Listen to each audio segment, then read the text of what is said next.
person to be interviewed this morning, and we're going to talk about you today. Mm-hmm. Can you tell me where you grew up and what was your childhood like?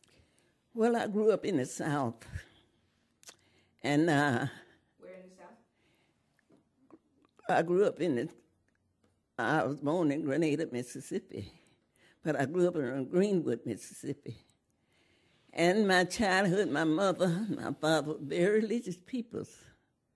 My father died and left when I was only 3 months old, but my mother told us a lot about him.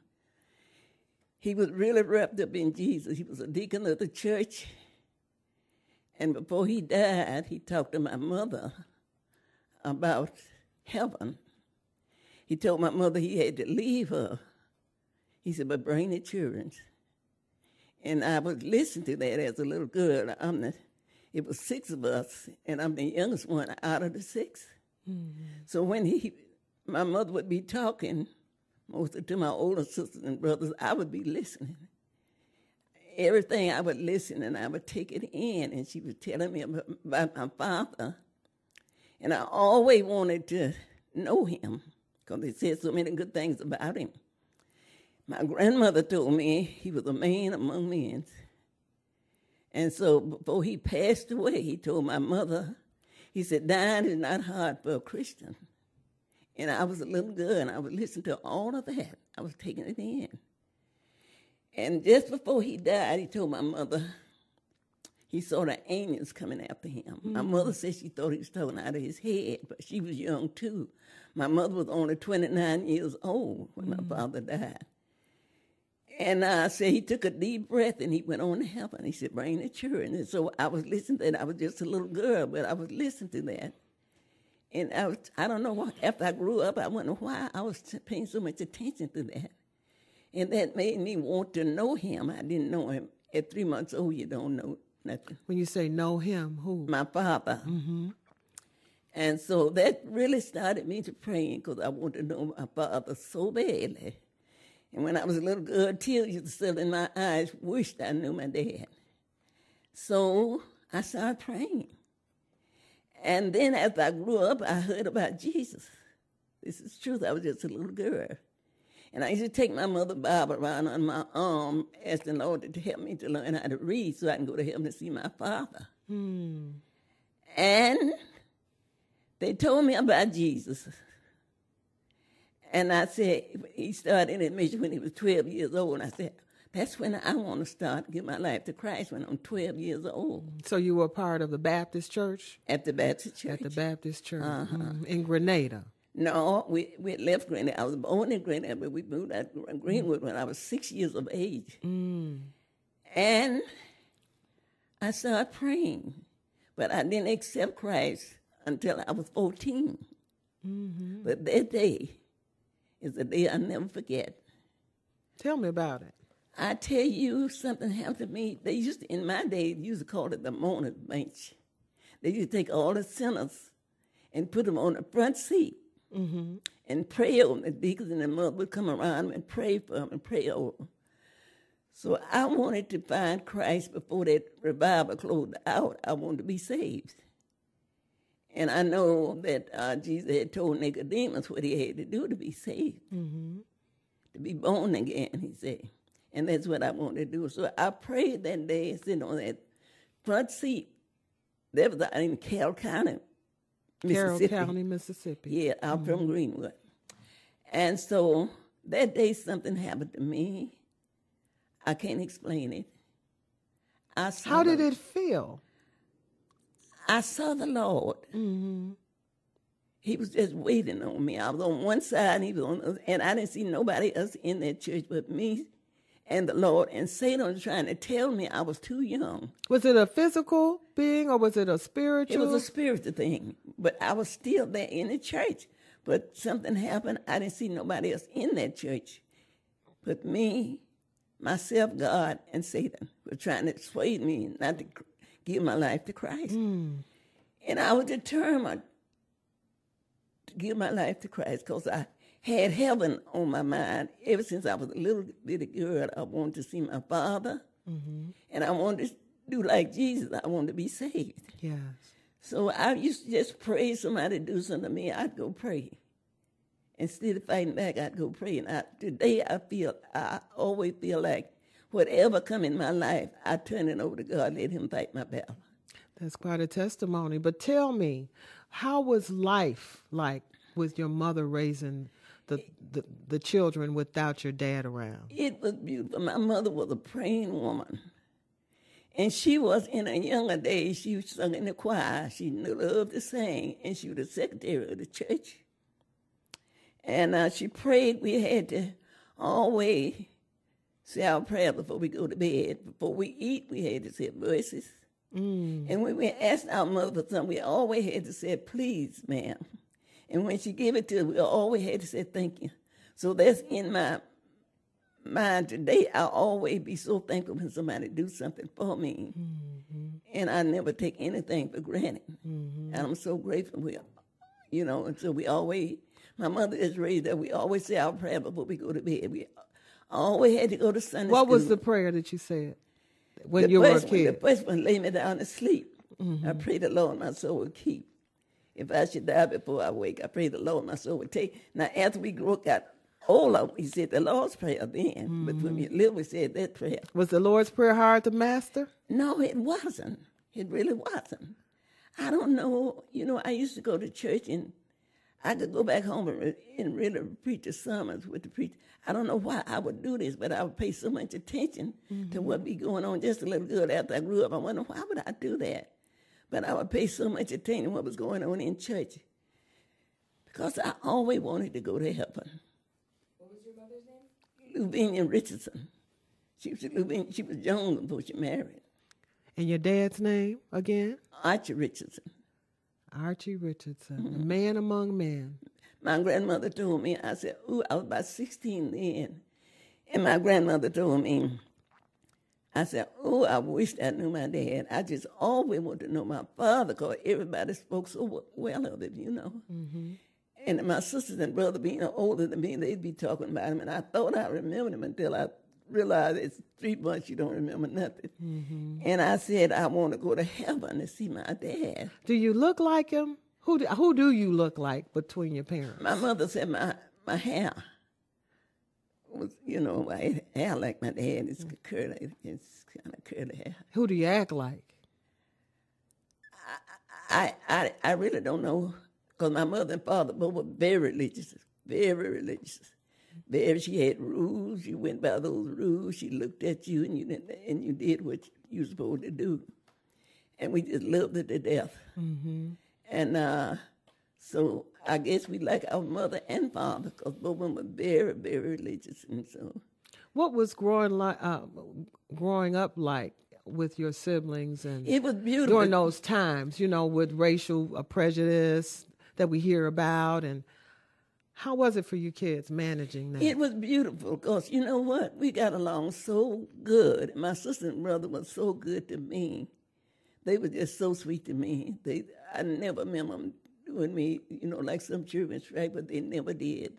If anything, I would be the one maybe do something to them. But they were so sweet. And I just love my sisters and brother. We got along. My grandmother was visiting us one time. She asked my mother, she said, what kind of children do you have? Because we never be fighting, like children do and scratching. My mother said, what you mean? She said, do they ever get angry with each other? My mother said, yeah, they do. And said, what they're going to say and going about the business. But we never fighting, scratching like children. We just got along. We had misunderstanding. We didn't agree on everything, but we got along. So do you think that's what's missing today while we're on that subject with raising children? Discipline, the discipline that they had back in the day? What would you tell a young mother today? I would tell a young mother to live before their children, not only tell them what to do, but you live it. My mother, we never heard my mother say a bad word or, use any kind of language or nothing like that, going in a place. She lived what she talked about. And when she told us to do something else, you did it. And now, if you don't mean for your child to do something, don't tell them to do it. But if you tell them to do it, mean it. And see to them going through it, carrying it out. That's what my mother did. I was the youngest when they always say, you don't get by. But when that lady told me to do something, I had to move right then and there. I wasn't afraid, but we loved our mother. We respected her. The way she handled us, we couldn't help but love her. But she disciplined, and we had to do what she said do when she said it. Have you had children of your own? I had a son. He lived to get a month a day old. I still got his powder. And I had miscarriages. I had 2 boys. But I love children. Everybody children in my church. My niece and nephew, I love them like they're my kids. I love them so much. How did you handle the loss What's that? of your beloved baby? How did you handle the loss of your beloved? Well, my mother told me, he said, the Lord just loaned him. My mom was so good, and she said, the Lord just let you have him for a while to say, go back to heaven now with the Lord. And that helped me quite a bit because I always had my mind on God, and I always felt like he seen everything I was doing. That's what kept me doing, because when I was growing up, if I attempted to do something I didn't have any business doing, I would think about my mom. I said, oh, what my mother think about if I do this? And then I think about how but God see me. Sometimes I wonder why I think like that. I was being so young. And I said, I would do it. I just wouldn't do it. They would call me old a lot of time. I said, well, I don't care if I'm old. I'm not going to do that. The other children?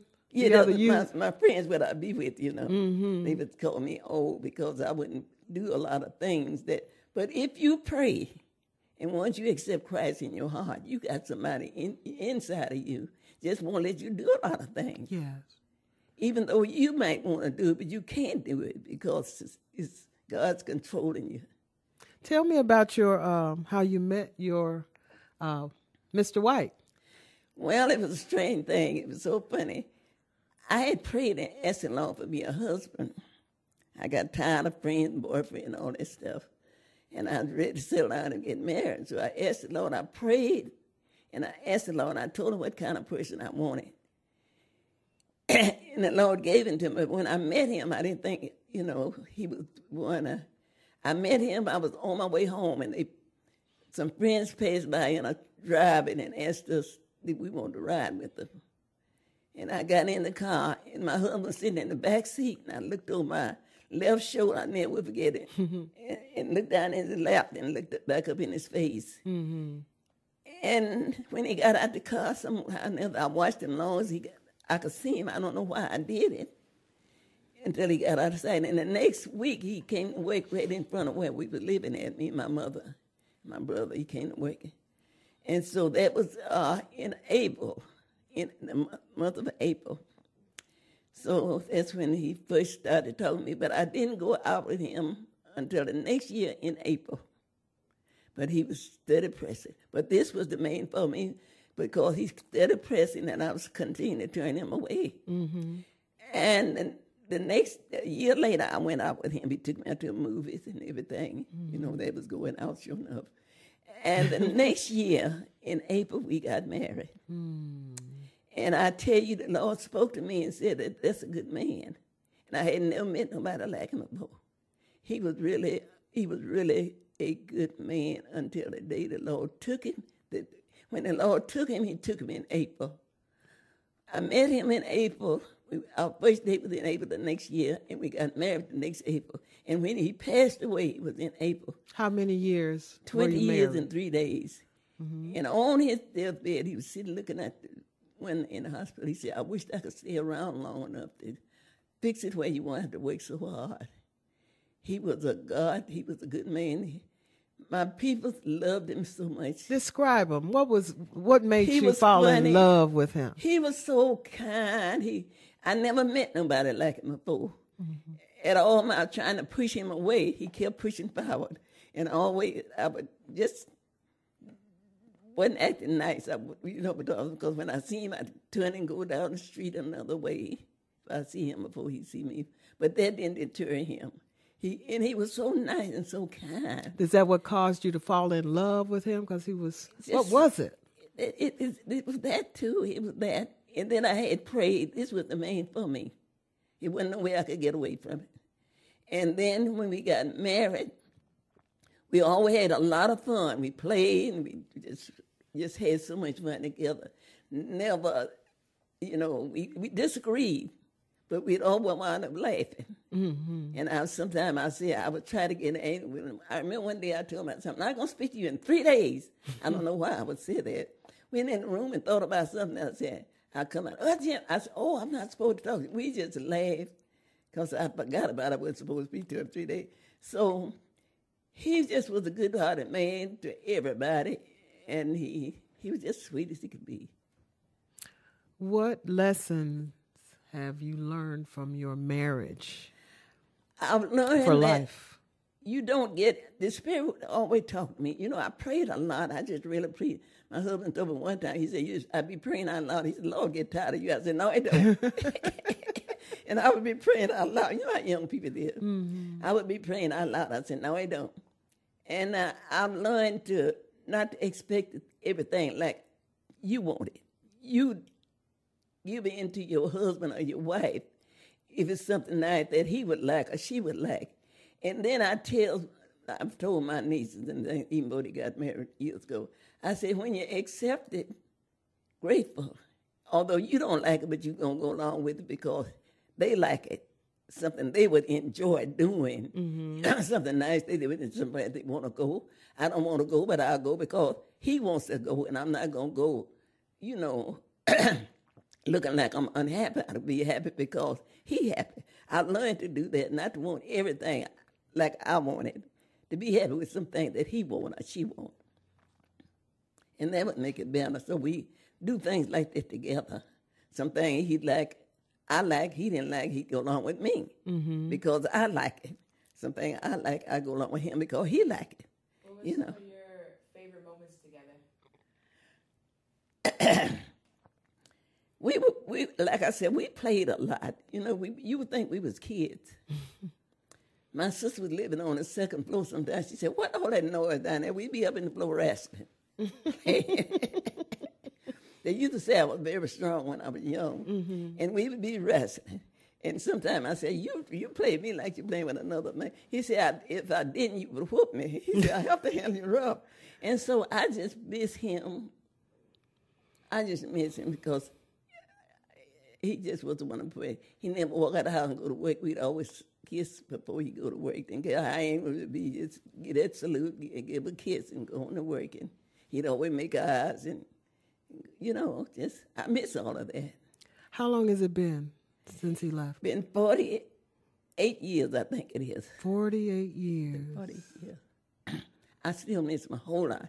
You never remarried? Oh, no. I prayed I wanted to remarry, but I did find it wasn't for me. It wasn't for me. In what way? How did you find out it wasn't for you? Because the Lord would let me know when, just like he let me know about him, he would let me know if, and I had my mother with me at the time, and so I was going to make sure my mother be treated right. Mm-hmm. I had to think about my mom because she thought about me. And I always thought about my mom because she took care of me, and when I was taking care of her, I thought about how she took care of me. Mm-hmm. And I was going to make sure my mother was going to be treated right. So the Lord gave me strength and ability to get a job, go to work, leave home at night, come back at night, pay my bills, and take care of my mom. And we was happy. What type of work did you do? I did different kinds of work, different factories and different things. And then in the later years, I taken care of people in their home in the later years. Oh. Mm-hmm. They always thought I was a registered nurse, but I wasn't. I worked out north out there on Lakeshore Drive quite a bit. 3 different places I worked on Lakeshore, all out there near Old Archer Place, and I didn't, different places I worked, take care of people, sick people, But I wasn't a registered nurse, just taking care of Just a gift. Yeah, in their homes. Mm. And everywhere I go, they just love me, and they would recommend to their friends, and stuff like that. That's what I did in my last years of working. You're a good-looking older woman. people. Mm-hmm. And they always, I never had trouble getting a job. And then I had to stop and take care of my mother when she got up in age. Because she lived to get over 100, you know. No. She lived to get over 100. She always wanted me to be there for me. Every time she called me, I'd try to be there, and I would be there. So longevity is paramount, is prominent in your On my family. mother's side, not on my father's side. Did your siblings live good, long lives like you too? My brother, my last brother passed. I think you know about him. He passed about 4 years. He was about 93 if he had lived another month. My last brother. Mm-hmm. But the other one, they died. My oldest brother, which is Johnny's father, you know. He was in his 60s. So you're a good-looking lady, as I was kind of rudely interrupting you. You're a good-looking lady. What do you attribute all of your good looks and your health? You're strong. Do you have some kind of regiment that you do? Serve God. I tell a bus driver told me one time I got up to get off the bus, and the bus driver said, "Mother, I'm everybody's mother when I get out in the public, you know, all nation, and they become a mother." And they call you mother? Yeah, I said Spanish and everybody else. Really? They somehow never.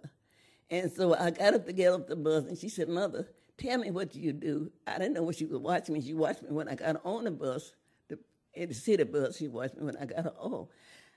She said, so I can tell other people how to live, to get around like you get around. You know what? I didn't think the bus driver paid me no attention. I just get on the bus and getting off. And so I told her, I said, love people. Because Christ said, how can you say you love me? No love than you see every day. Mm-hmm. So love people and love God. And be real about it. Mm-hmm. And just do the right thing. But and always give God the glory and the credit. And I always give God all the glory. But there's so many of us who are having physical ailments. Is it our diet and we don't exercise? Well, I exercise. I love walking. When I was 85 years old, I walked 20-some blocks. And I still walk, you know, just do a lot of walking. Now I live in a senior, and I walk the floor about 7 times, the hallway 7 times. Then I go down the back steps, and I walk down to the first floor, and I walk all the way to the 5th floor. You do this now? This is your... Now. And when I get, each floor I get to, from the first floor, I walk that hallway and go to the next floor. After I done walked the 7 hallways on my floor, and I keep on till I get to the 5th floor. But you know what I say, and I believe the Bible, I believe all of it. I can do all things through Christ who strengthens me. Do you recite that as you walk? I do it, yes, ma'am. Okay. I be just going and going. I say, I can do all things. And I just be going, doing whatever I'm going to do, you know. Mm-hmm. In the name of Jesus. And you still cook for yourself. You do everything for yourself. When they walk in my apartment, they said, when I go to the doctor, said, who takes care of you? I said, the good Lord. He give me the strength, and I do it. He give me the strength, and then I do it. But you have to ask him and then get up and make an effort. If you make an effort, God sure will help you. So you're not a drinker? No, I never could stand to smell it. I can't stand smoking, drinking. Mm-hmm. My honest weakness was ice cream when I was coming up. I used to make ice cream. Did you make it or you bought it? I used to make it. They used to love my ice cream and love my cakes and stuff like that. But what do you eat? I'm trying to get to. Really. I love vegetables. Okay. I love a lot of vegetables. I always did love it. When I was growing up, I'd go to school and I'd tell my mama, cook some greens and stuff. When we get it, sometimes she'd cook my greens, you know. Mm-hmm. I love vegetables. But I love walking and exercising. That's very important. Exercise. Whether you feel like it or not, get up and do it. In the name of Jesus. In the name of Jesus. I tell you, whatever you do it in the name of Jesus. You can do it. He'll help you. You've never had any serious illnesses? The doctor told me that, but I ignored it. Oh, tell me what the doctor said. Mm-hmm. What did he say? Different things, you know. I had surgery. And you just didn't claim it? No. 20-some years ago, I had surgery. And I didn't claim it. Mm. And I'm still here. Yes. And doing good. Mm-hmm. And so what the doctors is good. I appreciate them. But when they done all they can do, then I turn to Jesus. Because he said, ask, make your request be known unto him. Mm. And ask him. And I believe he said, whatever you ask in my name, that will I do. That will I do. Whatever I do it in the name of Jesus. And the Lord sure will help you. I'm so thankful.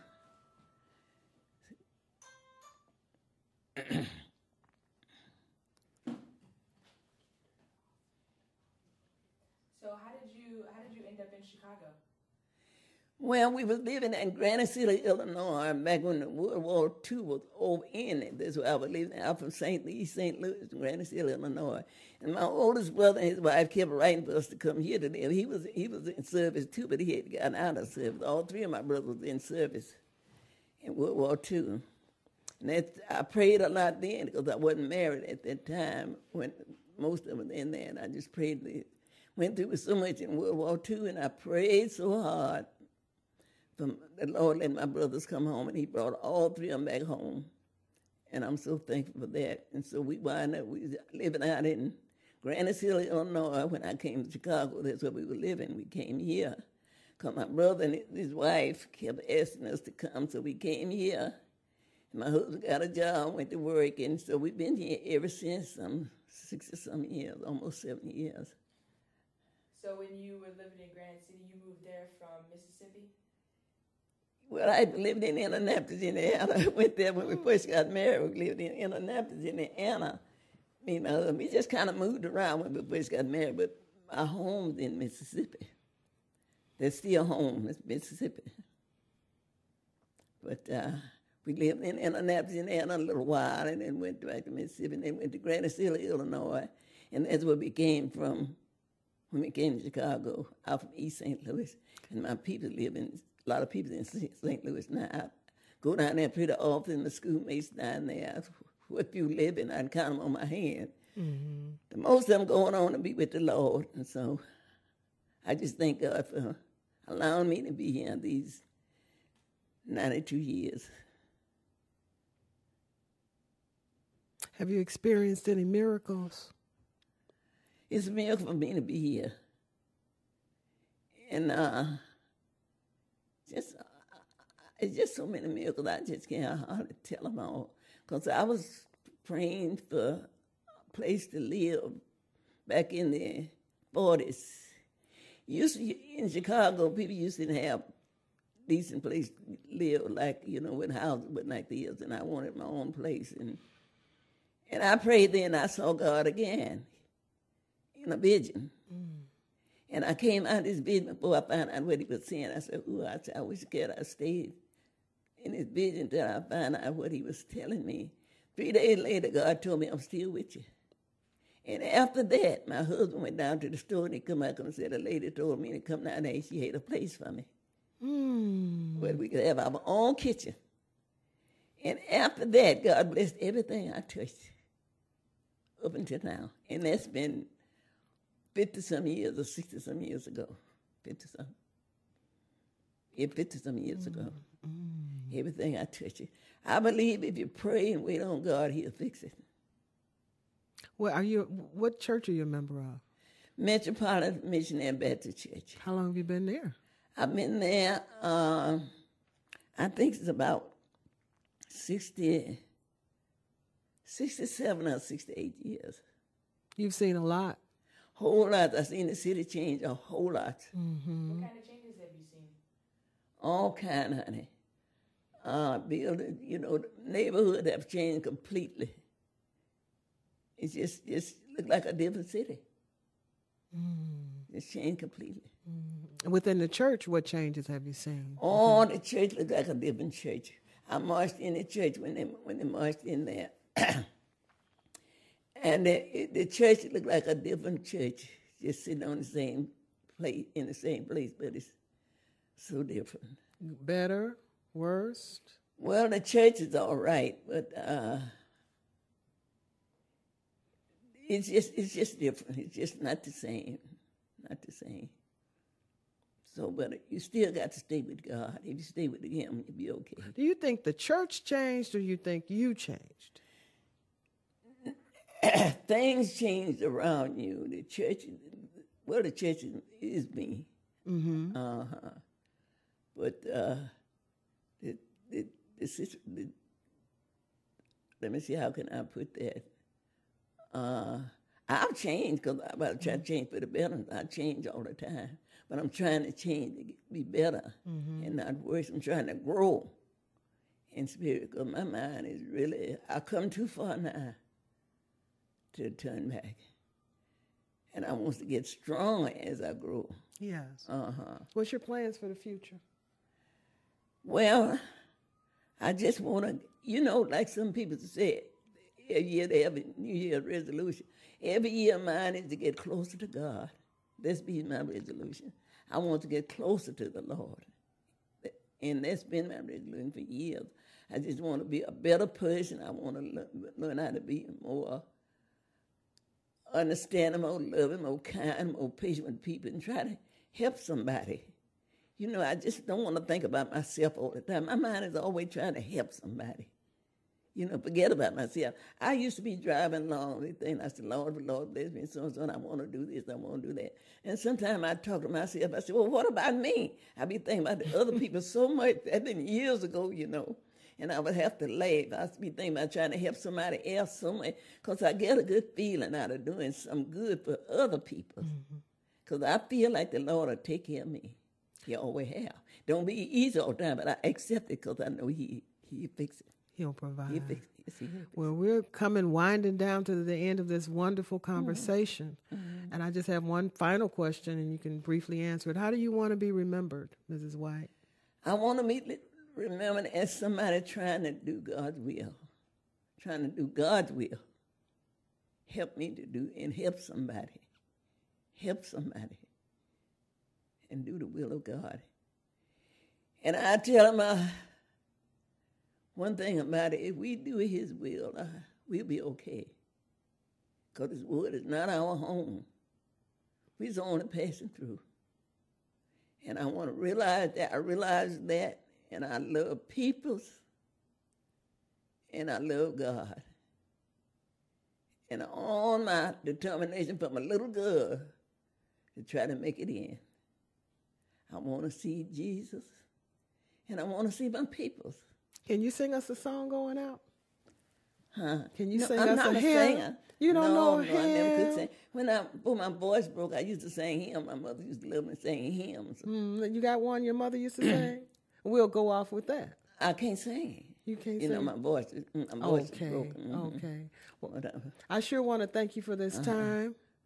And we have more time to finish it. What was your mom's favorite hymn? Do you remember? Rejoice to keep our hair, and God to glorify. Do you know the lyrics to that? My mother was a bone singer. No, you don't have to sing it. The words, you know the words to it. A charge to keep I have and a God to glorify. I think that kind of exemplifies your life. That exemplifies Mrs. White. Yes, it used to be a song about I'm climbing high mountains trying to go home. And it sing, I'm drinking tears of water trying to go home. And I love this song about, let me see what this song about. I love this song about I'm on the battlefield for my Lord. And I promised him that I Would serve him till I die. I'm on the battlefield for my Lord. Yes.